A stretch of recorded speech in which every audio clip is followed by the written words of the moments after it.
Le président tunisien réaffirme son attachement à l'intégrité territoriale du Mali et son soutien au plan de relance durable initié par la communauté internationale.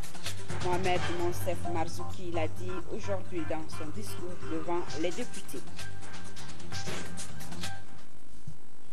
Un seul titre pour cette édition, mesdames et messieurs, bienvenue. Le président de la République tunisienne, Mohamed Monsef Marzouki, poursuit sa visite dans notre pays. Ce matin, il a rencontré le chef de l'État, Ibrahim Boubacar Keïta, pour un tête-à-tête. Occasion pour les deux présidents de faire le point de la coopération entre le Mali et la Tunisie. Ibrahim Traoré, compte rendu.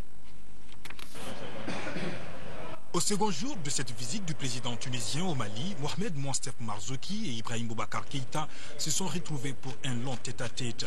Les deux chefs d'État sont engagés à unir leurs efforts pour faire face à certaines préoccupations communes. Premier sujet évoqué, la sécurité et la stabilité au Mali et en Tunisie. Les deux pays entendent surtout avoir des points de vue convergents pour relever ensemble ces défis. Vous savez que nous sommes en pourparlers préliminaires avec nos frères des groupes armés en vue de la conclusion d'un accord de paix global et définitif. Et c'est pour parler, se déroule actuellement en Alger. Il y a eu également, en début de semaine, une réunion du Conseil de sécurité autour toujours du même sujet malien. Il y a le renouvellement très prochain du mandat de la MINUSMA. Donc, beaucoup de sujets de progression pour nous, Maliens. Et dans le même temps où nos frères tunisiens également ont souci de stabilité et de paix et de développement dans leur pays. Donc des convergences très fortes. Et l'échange à ce niveau-là ne peut être que fructueux. Nous sommes d'accord aujourd'hui qu'il nous faut vraiment, sur toutes les matières, nous concerter toujours davantage avec plus d'assiduité et de pertinence pour que les points de vue de la Tunisie et du Mali, en le lieu où ils doivent être déclinés, se rejoignent. Et cela au profit de nos peuples et de la paix et de la sécurité en Afrique et dans le monde. Là, il y a une convergence de vues absolue et totale sur toutes les questions politiques, et notamment, là, je suis pour appuyer et pour exprimer mon admiration devant cette détermination qu'a le président de promouvoir le dialogue, la discussion, la négociation pour amener la paix au Nord Mali. Il n'y a pas de solution dans la violence. La violence empire la situation. Il faut s'asseoir avec vos frères maliens, en citoyens maliens, et trouver des solutions de paix, parce que c'est ça l'avenir. En fin de compte, la violence ne fait qu'aggraver les problèmes socio-économiques qui sont à l'origine de cette violence. Il est temps de déposer les armes, de venir à discuter pour construire ensemble un Mali démocratique, un Mali fraternel, un Mali stable, et un Mali qui serait le pont entre le Maghreb et l'Afrique, parce que c'est ça la fonction du Mali. La fonction du Mali, c'est justement d'être ce pont, ce creuset où se rencontrent le Maghreb et l'Afrique, et où ils s'unissent, où ils donnent une culture qui enrichit la culture générale de notre continent. Cette entrevue entre le président Marzouki et Ibeka a été ensuite élargie aux deux délégations. Occasion pour les deux parties de faire le point de la coopération bilatérale. Maliens et Tunisiens mettent un accent particulier sur la relance économique dans les deux pays. Nous avons une centaine d'hommes et de femmes, donc d'entrepreneurs tunisiens qui sont en train de travailler avec leurs amis maliens pour explorer donc toutes les possibilités de coopération économique, et j'ai beaucoup d'espoir que ceci va se traduire. Nous allons signer à peu près quelque chose comme 17 accords donc tout à l'heure, et ce n'est que le début. Que ces occasions de rencontre à ce niveau soient mises à profit par nos hommes du secteur économique, de partenaires économiques, pour booster la coopération entre nos pays. Si au plan politique, c'est vraiment parfait entre mon frère, mon chef et moi-même, et ça depuis toujours. Beaucoup de respect pour l'intellectuel, pour le combattant qui a été Monsef Marzouki, que tout Africain patriote de notre génération connaît. Connaît le combat, connaît la rigueur de l'homme et sa dédicace patriotique, et qui va au-delà de la Tunisie et tout le continent d'ailleurs. Pourquoi j'ai plaisir et honneur à recevoir un tel frère ici au Mali. Que cette estime politique et intellectuelle soit également accompagnée d'une bonne coopération économique. Et je crois que quand la marmite bout, cela aussi aide beaucoup les choses à avancer. Cette rencontre intervient quelques jours du sommet de l'Union africaine. Les deux dirigeants devraient saisir également cette opportunité pour réitérer leur engagement à lutter contre le terrorisme et à promouvoir ensemble la paix, gage d'un développement durable. Et le président tunisien qui a réaffirmé son attachement à l'intégrité territoriale du Mali et son soutien au plan de relance durable initié par la communauté internationale. Il a dit cet après-midi dans un discours devant les députés. Bourama Traoré. C'est une séance pas comme les autres à l'Assemblée nationale. Loin d'être une interpellation, encore moins une question orale, mais plutôt l'accueil d'un invité de marque, d'un grand homme de l'histoire contemporaine de l'Afrique, en l'occurrence le président tunisien Mohamed Monsef Marzouki. Le choix du président Marzouki de s'adresser à la représentation nationale n'est pas fortuit. Il traduit son amitié pour notre pays, mais aussi et surtout son profond attachement à la démocratie et au respect des droits de l'homme. C'est donc sous vos ovations que je voudrais inviter le président Marzouki pour son adresse. Monsieur le Président, Et c'est dans un langage clair que le président Marzouki s'est adressé aux députés maliens. Un discours ponctué de précisions importantes sur des sujets tels l'africanité de la Tunisie. La Tunisie, de par son histoire et sa géographie, est au croisement de trois espaces culturels, politiques et économiques. Elle est à la fois méditerranéenne, arabo-musulmane et africaine. C'est cette Tunisie africaine qui vient aujourd'hui à vous, clamant haut et fort son attachement à son africanité, réitérant sa décision de s'intégrer pleinement dans son espace africain et de profiter de cette chance négligée, voire méconnue par une dictature sans vision. Allusion faite au soulèvement de décembre 2010 pour une Tunisie libre et démocratique. Un objectif en passe d'être atteint avec l'adoption d'une constitution consensuelle. Le pays qui achève ainsi une période transitoire veut réécrire une nouvelle page de ses relations avec le Mali. La Tunisie, mes frères et sœurs, est un pays pacifique, modéré et ouvert, qui accueille sans problème sur son sol près de 2 millions de frères libyens, quelques 6 millions de touristes, de plus en plus d'étudiants, de patients et de visiteurs venus des pays subsahariens, dont le Mali. C'est ce pays fraternel qui vient aujourd'hui vous dire, par la bouche de son président et des citoyens qui l'accompagnent, qu'il veut nouer avec vous, Maliens, les relations les plus solides, les plus pérennes et les plus utiles aux deux parties. Deux États qui partagent les mêmes valeurs, le même attachement à la démocratie et les mêmes projets d'une Afrique digne et prospère selon Mohamed Monsef Marzouki. Qui donc, mieux que nous, Tunisiens, peuvent comprendre les difficultés que vous rencontrez, vous Maliens, parce que vous êtes confrontés aussi aux mêmes difficultés et aux mêmes problèmes. Laissez-moi affirmer ici tout et fort mon entière confiance dans le Mali et ma profonde certitude en sa capacité de faire face dignement et courageusement à ces difficultés qui sont et resteront toujours le lot des hommes et des peuples, surtout quand ils s'attachent à réaliser les œuvres les plus grandes. C'est donc mon devoir de renouveler solennellement le soutien total de la Tunisie à un Mali uni, souverain et en paix, et sa condamnation absolue de toutes les actions terroristes visant à sa paix, sa stabilité, sa souveraineté et son intégrité territoriale. Je saisis cette occasion pour féliciter le président Ibrahim Boubacar Keïta et tous les acteurs politiques pour la consolidation du processus démocratique, la recherche incessante de la concorde civile, la mise en place de la commission Vérité, Justice et Réconciliation. Le président Marzouki assure que son pays mettra tout son poids dans la balance pour une sortie de crise au Mali. Pour lui, le dialogue national reste l'alpha et l'oméga de toute démarche politique visant à régler un conflit complexe soit-il. Nous appuyons de toutes nos forces les efforts consentis pour amener les différentes composantes de la société malienne à trouver un consensus national assurant la paix, la stabilité et le développement. Nous avons en commun beaucoup plus de choses que nous croyons. Nous partageons l'honneur d'appartenir au continent qui est le berceau de l'humanité. Nous appartenons à un même espace géographique subissant les mêmes menaces climatiques et sécuritaires. Nous partageons les mêmes défis face aux violences terroristes de groupes armés qui s'en prennent à nos valeurs, au système démocratique que nous avons librement choisi.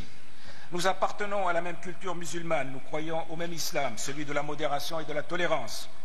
Nous partageons une langue que l'écrivain algérien Kateb Yassine a qualifiée de butin de guerre et que je qualifie moi de butin de paix, à savoir la langue française. Cette langue nous permet de partager avec d'autres peuples un grand espace d'échange, l'espace francophone. Nous partageons les mêmes soucis, difficultés et projets pour développer nos économies et offrir à nos jeunes et moins jeunes des vraies perspectives. Voilà pourquoi le Mali peut compter sur la Tunisie et voilà pourquoi la Tunisie peut compter sur le Mali. C'est sur cet engagement solennel que le président de la République tunisienne a conclu son intervention devant le Parlement national. Cette intervention, qui a duré une vingtaine de minutes, a longuement été ovationnée. Vive le Mali, vive la fraternité tuniso-malienne, vive l'Afrique.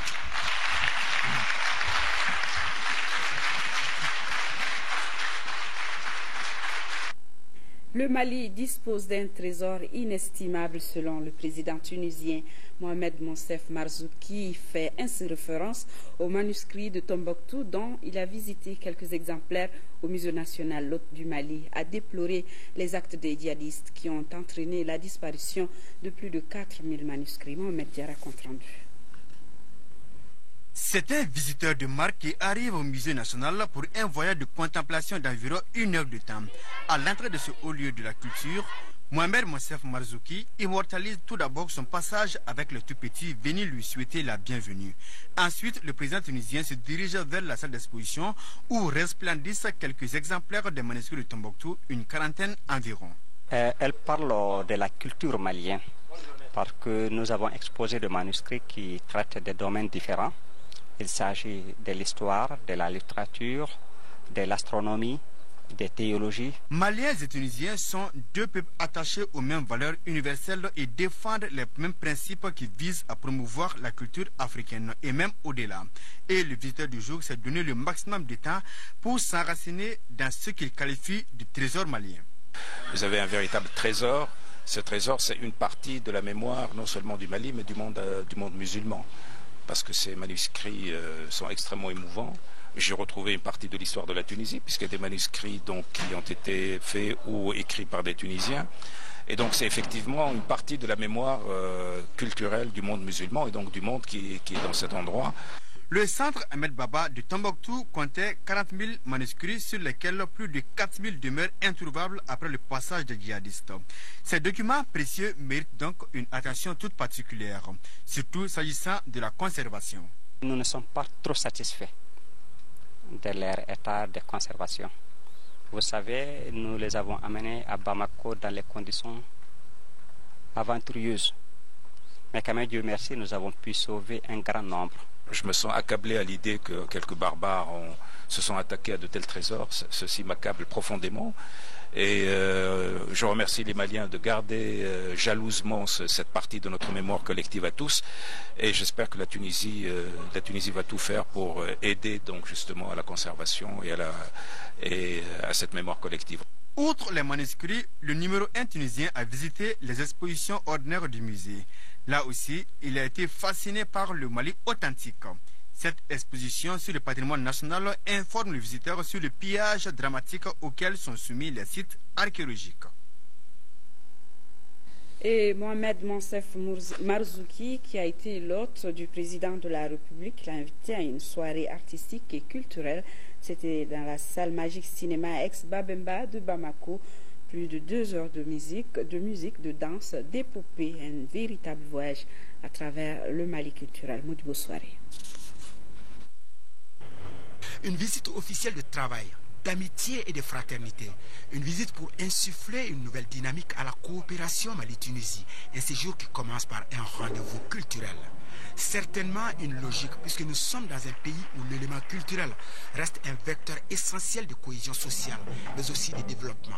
Cette soirée, en l'honneur du président Marzouki et à la forte délégation qui l'accompagne, a mis sur le podium des artistes et un groupe d'artistes représentant diverses aires culturelles du Mali.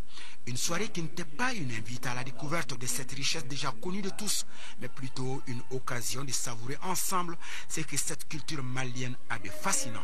L'esprit de cette soirée est de partager les saveurs toujours surprenantes et envoûtantes de l'étendue de la culture du Mali. L'esprit de cette soirée est d'humer ensemble, fraternellement, les effluves provenant de la profondeur des créations que nous proposeront ces artistes du nord, du sud, de l'ouest et de l'est du Mali. Ils étaient donc là, l'ensemble instrumental national qui a chanté la cohésion, célébré les pères de l'indépendance, rendu hommage aux femmes du nord du Mali.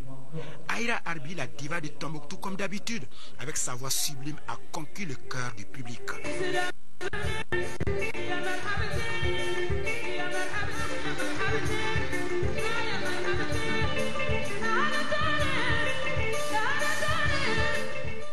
Les danseurs acrobates du groupe Segedi de Mopti, le groupe Imzad sur les notes d'un tio, violon et flûte de Kidal. Il était aussi au rendez-vous. Le rossignol du Mandé, l'enfant de Djoliba, la mégastar Salif Keita.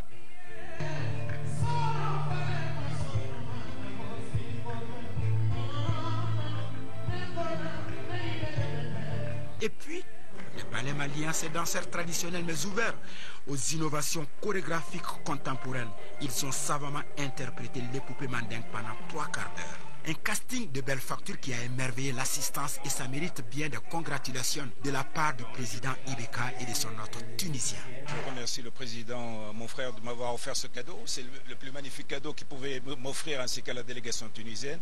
En fait, c'est ce que j'ai vu, c'est l'âme du Mali et ça m'a beaucoup touché. Qu'est-ce qui vous a marqué pendant cette soirée? D'abord la variété, la richesse des cultures maliennes, puis ensuite l'exubérance, la joie de vivre, le dynamisme, la force. Et c'est ça qui est absolument splendide dans cette soirée, l'énergie vitale de ce pays. Belle soirée artistique et culturelle qui annonçait ce vendredi soir un bon séjour pour la délégation présidentielle tunisienne. Justement, au cours de cette soirée, Mohamed Monsef Marzouki a décoré l'artiste musicien Salif Keita au grade de commandeur de l'Ordre national du mérite de la Tunisie. Le récipiendaire Salif Keita nous livre ses sentiments. Il est interrogé par Modibo Soirée. Je suis heureux pour moi et je suis heureux pour toute la culture malienne. Une telle gratification, ça veut dire que la culture a de l'importance. Que la culture n'est pas le dernier des métiers comme on le pense, que la culture est un métier à part entière et qu'on doit aimer la culture, que la culture, tout peut passer par la culture et que la culture est un porteur de paix. La Tunisie et le Mali sont des pays amis, absolument amis, et que la culture n'a pas de frontières. Et surtout, donc je dirais que même si tu es malien, tu fais la musique, tu es regardé par d'autres pays et par d'autres personnalités à l'extérieur de ton pays. Donc il faut toujours persévérer dans ce que l'on fait et aimer ce que l'on fait. Je dis à tous les musiciens maliens, à tous les artistes maliens, et je la dédie aussi au ministère de la Culture du Mali, parce que quand même, il faut dire que c'est par son intermédiaire que tout ça s'est passé et que c'est parce que les personnalités maliennes aiment la musique que ça s'est passé comme ça. Et toujours au cours de cette soirée culturelle, il a été présenté à l'assistance le projet d'un festival de musique dans la capitale malienne intitulé Festival de Bamako Femba, une initiative du musicien Salif Keita prévue en 2015, un événement qui est dédié à la promotion de la destination Mali et qui va enregistrer la participation de plusieurs sommités de la musique à travers le monde. Du côté des investissements, Maliens et Tunisiens se sont rencontrés ce matin ensemble. Ils ont scruté toutes les zones censées contribuer au développement économique des deux pays. Le compte rendu est signé Moussa Fani. Cette rencontre a pour objectif de renforcer les échanges commerciaux entre le Mali et la Tunisie. Elle vise également à rendre plus dynamiques les partenariats maliano-tunisiens. La coopération bilatérale concerne les secteurs des transports, de l'énergie, des banques, de l'hôtellerie. Autres domaines dans lesquels Maliens et Tunisiens peuvent renforcer leur coopération. Le Mali demeure le 3e producteur d'or en Afrique. La découverte récente de l'uranium a plus que ravivé les convoitises. L'agriculture et l'agro-industrie sont aujourd'hui l'objet de toutes les attentions. Et en même temps, contribuer à stimuler d'autres secteurs d'activité est un fait établi.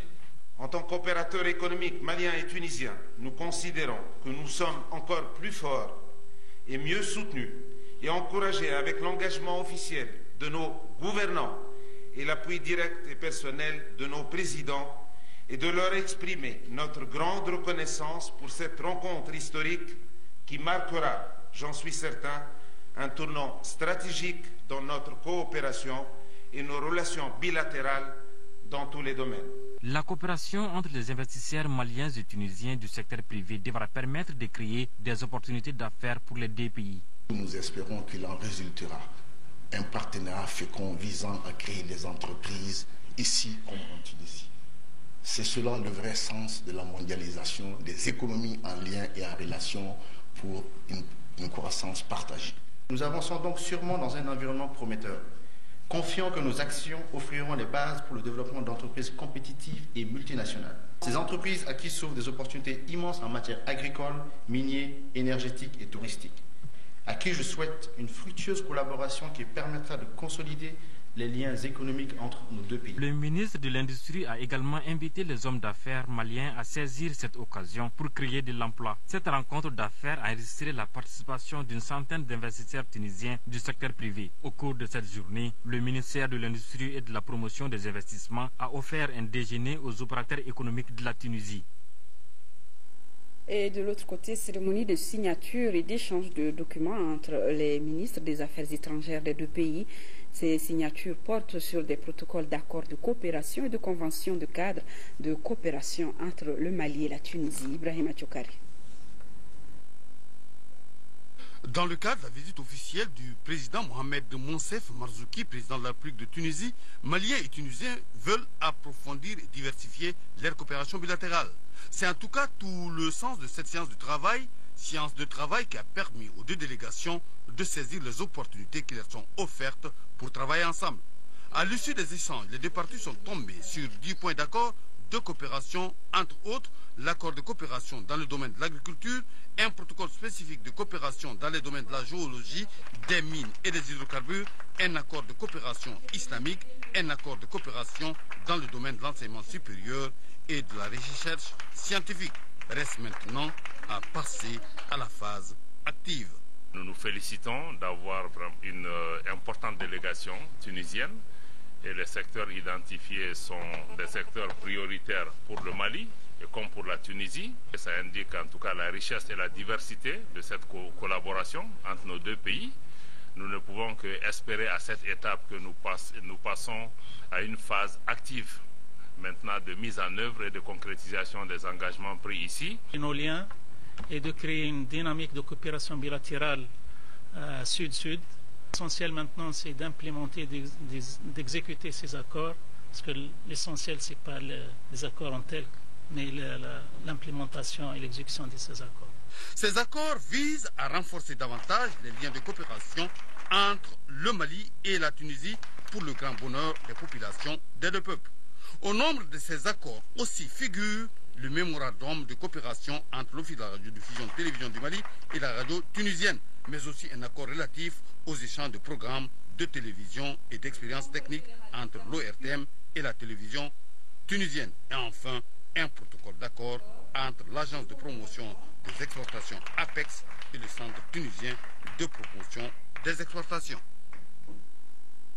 Et le ministre Abdoulaye Diop, ministre des Affaires étrangères, de l'intégration africaine et de la coopération internationale, qui quitte Bamako ce jour pour Malabo en Guinée équatoriale. À l'invitation de son homologue équato-guinéen, le ministre Abdoulaye Diop prendra part aux travaux de la 25e session du Conseil exécutif de l'Union africaine, prévue les 23 et 24 juin 2014. Cette session du Conseil exécutif est préparatoire à la 23e de la conférence au sommet des chefs d'État et de gouvernement de l'Union africaine qui se déroulera du 27 au 28 juin prochain. Et communiqué de presse toujours, le ministre de la Culture qui a répondu à l'invitation du gouvernement de la République fédérale d'Allemagne en prenant part les 18 et 19 juin 2014 à la conférence internationale sur une stratégie pour la sauvegarde des manuscrits de Tombouctou dont nous parlons il y a quelques instants, en réaffirmant la volonté politique du gouvernement du Mali d'œuvrer à la protection, à la sauvegarde et à la promotion des manuscrits anciens de Tombouctou. Le ministre de la Culture a présenté le plan d'action pour la sauvegarde des manuscrits et réhabilitation de l'héritage culturel de Tombouctou aux partenaires du Mali. Le ministre de la Culture était présent à Berlin avec son collègue de l'enseignement supérieur et de la recherche scientifique. Ici à Bamako, il existe déjà au Mali un directoire de la majorité présidentielle de 13 membres. Ces textes législatifs viennent d'être adoptés après un échange entre le Premier ministre et les responsables des partis politiques de la majorité. Sidiki Almami Koulibaly, membre du directoire, nous donne des détails au micro de Tiomogo Sagara. Nous venons d'adopter les textes qui nous structurent, qui structurent la majorité en organe. Il y a un directoire de 13 membres qui a été mis en place et validé par la conférence des présidents. Ce directoire est composé d'éléments venant de toutes les composantes de la majorité présidentielle, à savoir les partis représentés à l'Assemblée nationale et la majorité extra-parlementaire. Donc c'est la même grande famille. Nous avons un lien. Le lien là, c'est le chef de l'État, Ibrahim Boubacar Keïta. Donc il n'y a pas de raison que nous continuions à être dans nos petits coins en voulant aider la même personne. C'est pourquoi le Premier ministre, dès son arrivée, il a été instruit par le président de la République de fédérer l'ensemble des forces qui composent la majorité. Et donc, c'est ce travail que nous venons de faire. Nous avons adopté les statuts règlements intérieurs de la conférence des présidents. C'est quand même plus de 80 partis politiques qui ont décidé de soutenir le président de la République, soit au premier tour ou au deuxième tour. In fine, le travail a consisté à mettre tous ces partis dans un ensemble organisé, de sorte à pouvoir appuyer dans un cadre bien structuré le chef de l'État.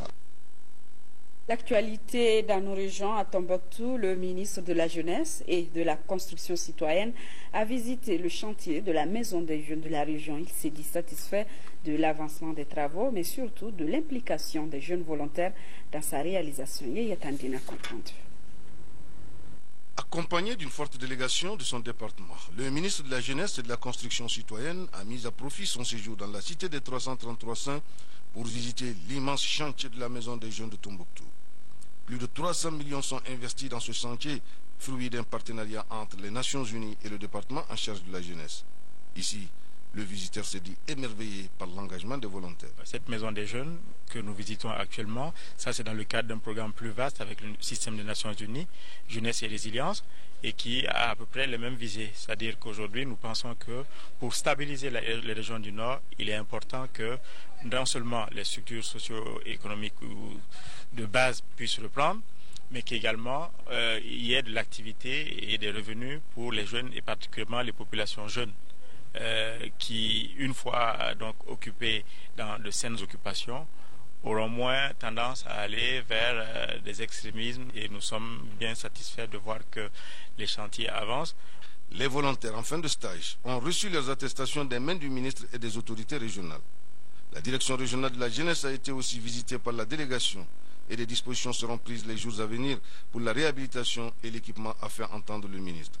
Les pionniers comme les jeunes volontaires ont offert un cadeau de la fenêtre de jalousie, une œuvre du génie tombouctien dans la menuiserie du bois. Le ministre de l'Énergie était lui à Kita. Sa visite s'inscrit dans le cadre du suivi des activités de l'Agence nationale de développement des biocarburants et de l'évaluation de la production et de la transformation du pourguer dans le cercle. Envoyé spécial Fademba Keïta, Mamadou Sidibé. La visite des champs des pourgueurs de Makana Bamana, du moulin de la coopérative des producteurs de Dafela, tous de la commune rurale de Badia et de l'unité de transformation Djetrofa Mali Initiative, ce sont là les étapes qui ont marqué la tournée du ministre de l'Énergie. Tournée qui vise à évaluer le travail de l'Union des producteurs d'huile et de tourteaux de pourgueurs. Bon substitut du diesel dans le cas des moteurs fixes, l'huile Djetrofa répond aux besoins des populations rurales, atteste le premier responsable de tutelle. Je vois qu'avec cette plante, nous pouvons substituer le biocarburant au carburant fossile. Nous allons procéder à la valorisation de cette culture, l'encadrer de manière à avoir une production suffisante qui puisse alimenter l'ensemble des groupes électrogènes dans les zones rurales du Mali. 3 ateliers de Djetrofa Initiative Mali s'occupent de la transformation des sous-produits de cette plante. On a un atelier où on traite les graines de tournesol qui sont produites par les paysans qui sont en contrat avec nous. Ces graines de tournesol donnent une huile alimentaire qui participera à la sécurité alimentaire du Mali. Et aussi quelque chose qui est très important, c'est de la protéine. Le tourteau, c'est de la protéine, de l'aliment bétail. Grâce à l'Agence nationale de développement des biocarburants ANADEB, plus de 5000 hectares de pourguères ont été plantés par autant de paysans. 200 tonnes de graines de diatropha commercialisées, près de 50 tonnes d'huile vendue. C'est un acte fort, le fait que les ministres viennent sur le terrain, visiter nos installations, aller jusqu'au fin fond des villages pour visiter les pépinières, les plantations existantes et avoir des entretiens avec les paysans et les sensibiliser. Le ministre a aussi présidé à la CAFO de Kita la cérémonie de clôture de formation des producteurs de la filière de pourguères de Kita, Bafulabé et Caille. Cette cérémonie a été sanctionnée de remise de matériel offert par l'ANADEB à l'Union des producteurs de pourguères du Cercle.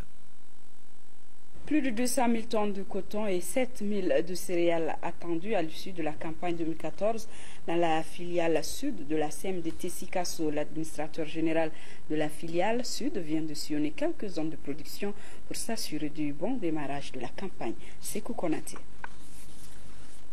Première étape, le secteur de Niena. Dans les villages de Kessana, commune rurale de Dambela, et Yiringasso dans la commune rurale de Myria, l'hôte du jour a pu constater sur les parcelles de Abdou Koulibaly 30 hectares de coton et 15 hectares de maïs à Kessana et celle de Vamara Sanogo, 25 hectares de coton et 15 hectares de maïs à Yiringasso, le bon démarrage des activités agricoles au titre de la campagne 2014. La preuve en est que les semis ont été précoces. Et pour la première décade du mois de juin, nous sommes en avance sur les 4 dernières années. Mais j'ai remarqué aussi que les pluies sont isolées et chaque village réagit selon son cas. Dans la zone de production des Antiguela, commune rurale de Danderesso, deuxième étape, les parcelles visitées, notamment celle de Vamara Dambélé, qui exploite 40 hectares de coton et 15 hectares de maïs, malgré le caractère isolé des pluies, offre de réels espoirs. Mais la vigilance et le respect des calendriers techniques doivent rester de mise. Il faut que chacun ait un calendrier de traitement qui est en fonction de la date des semis. Donc, au 30e, 35e jour de semis, après semis, on doit déclencher le premier traitement, qu'on voit les ravageurs ou pas. Partout où la mission est passée, l'administrateur a échangé avec les producteurs sur les enjeux de cette campagne. Une campagne où la filiale sud attend 228 000 tonnes de coton et 700 000 tonnes de céréales. Et les producteurs de saluer cette démarche et les nouvelles mesures prises par les autorités maliennes. Saisie de plus de 130 tonnes de bois par la direction régionale des eaux et forêts de Caille, transportée par train de Bamako à Dakar, c'est à la gare ferroviaire de Caille que la brigade des eaux et forêts a intercepté le colis suspect. Les détails avec Jafar Haïdara. La direction régionale des eaux et forêts de Caille a réalisé un joli coup de filet en saisissant plus de 130 tonnes de bois d'Even à la gare ferroviaire de Caille. En provenance de la Côte d'Ivoire, ce bois, qui a transité par Bamako, était destiné à Dakar pour être ensuite acheminé en Chine pour la fabrication de meubles. Les agents de la brigade de Caille ont détecté des conteneurs suspects et on a demandé à les ouvrir. On nous a fait savoir que c'est des produits qui étaient en transit au Mali et venant de la Côte d'Ivoire, du Burkina et de la Guinée. C'est la toute première fois qu'on le fait et ceci est consécutif à une instruction de la hiérarchie. La question qu'on se pose aujourd'hui, doit-on donner l'autorisation à des sociétés d'exportation forestière dans un pays qui lutte contre la désertification et pour la protection de l'environnement? Troisième Conseil national du Parti du Renouveau démocratique et du Travail. Il s'agit pour les membres du Bureau politique national de décider sur le règlement intérieur du parti, nous signale Daouda Sidiki Diarra. Ce troisième Conseil national doit permettre aux membres du Bureau politique national et aux délégués du Parti du Renouveau démocratique et du Travail de statuer sur le règlement intérieur de cette formation politique afin de rendre ce parti plus moderne avec beaucoup de visibilité pour les élections futures. Le parti se veut novateur avec la création d'un second poste de président d'honneur et de deuxième vice-président. Le PRDD a toujours défendu les idéaux de la démocratie, du développement social, du bien-être de tous les peuples épris de paix et de justice. Le PRDD étant un parti dit social-démocrate, il s'est toujours basé sur la légalité entre les sexes, l'égalité des chances. Ce parti, dira son président, a contribué au débat démocratique, à l'émancipation et à l'implantation de la démocratie au Mali. C'est ce qui explique d'ailleurs sa participation à toutes les élections organisées dans notre pays depuis sa création en 1991. Nous, PRDD, adhérons à la vision du président de la République et sommes prêts à servir le pays à ses côtés. Tout en approuvant l'ouverture du dialogue inclusif avec les groupes armés, les partis demandent au Conseil de sécurité des Nations Unies de renforcer les mandats de la MINUSMA. Au gouvernement du Mali, les PRD demandent de former la jeunesse en inculquant le sens du patriotisme et du civisme. Les représentants des partis amis du PRDT à ce Conseil ont prôné la culture de la paix, de la bonne gouvernance et de la justice. Parti de l'indépendance, de la démocratie et de la solidarité PIDS tient, lui, les assises de son 4e congrès ordinaire. Le bilan des activités du mandat qui s'achève et les préoccupations du parti sont au centre des travaux. Noum Sissoko. Ce 4e congrès ordinaire du Parti de l'indépendance, de la démocratie et de la solidarité PIDS doit se pencher sur le bilan de l'exercice écoulé et échanger autour des difficultés du parti. Notre parti traverse des difficultés aujourd'hui. Quand son candidat a perdu l'élection présidentielle et qu'on n'a pas obtenu des députés au niveau des élections législatives, il est évident que cela perturbe un parti politique. Donc, ce sont ces problèmes que nous connaissons et que nous sommes en train de gérer au niveau du PIDS. Et je pense que ce congrès sera l'occasion pour nous de nous retrouver, de nous dire nos vérités, et de continuer tranquillement notre chemin. À travers ces délégués, le Congrès se prononcera aussi sur les grandes questions qui intéressent la vie de la nation. Le PIDS va donner sa position sur les différents problèmes que le pays rencontre et faire des propositions qui nous semblent utiles aujourd'hui pour que le Mali puisse redevenir un Mali fort, digne et prospère. Les responsables de partis amis présents à la cérémonie d'ouverture se disent solidaires avec le PIDS parce que partageant les mêmes idéaux. À suivre demain l'émission Actu Hebdo à partir de 11h et non midi. Ibrahim Djombele reçoit comme invité le ministre de l'économie et des finances, le secrétaire général des services du médiateur de la République et le directeur des études de l'IHEM. Rendez-vous donc à 11h.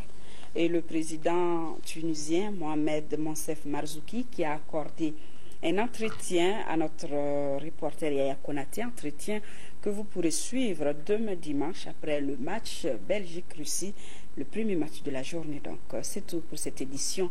Merci de l'avoir suivi. Demain 10h-13h, Amadou Sankari. Je vous retrouve pour l'édition du soir. Excellente nuit à tous.